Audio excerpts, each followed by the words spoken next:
Le cadre financier pluriannuel, nos projets budgétaires, ils sont normalement la traduction financière de choix et de priorités politiques. Porter le budget de l'Union à 1,1 ou 1,3% du revenu national brut, c'est-à-dire 1100 à 1200 milliards d'euros sur 6 ans, c'est en vérité une fuite en avant. Le retrait britannique, qui représente 12 milliards de contributions annuelles, devrait nous conduire à revoir à la baisse le budget, à nous recentrer sur l'essentiel, c'est-à-dire sur des projets concrets au service de nos peuples et de nos citoyens.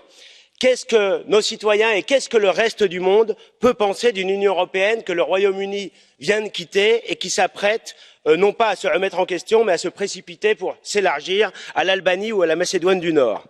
Au cours des 6 dernières années, l'Union européenne a consacré moins de 1% de son budget à la maîtrise de ses frontières et à la lutte contre l'immigration.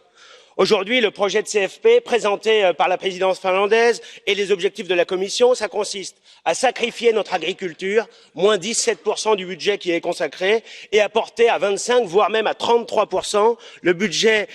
consacré aux objectifs climatiques, mais tout repeindre en vert ne réglera rien. 300 milliards d'euros pour ajouter des normes, des contraintes à nos entreprises. Déjà, leur compétitivité est terriblement fragilisée par la logique du libre-échange et on va encore les affaiblir sur la scène mondiale. Madame von der Leyen, vous nous dites que vous voulez construire ce budget avec les citoyens européens, mais alors il faut les écouter. Ils attendent des protections économiques, ils attendent la maîtrise de nos frontières, ils ne veulent pas des ressources propres qui seront en fait un impôt européen, une couche supplémentaire dans le millefeuille fiscal, dans des pays comme la France qui sont déjà 47% du PIB en prélèvement obligatoire, c'est totalement déraisonnable. Et enfin, ils ne veulent pas d'une Union européenne qui aujourd'hui, pour masquer son impuissance, eh bien, multiplie les leçons à la terre entière, leçons d'état de droit à ses États membres, et en voulant conditionner ensuite les aides financières à ces pays et leçons de droits de l'homme au reste du monde.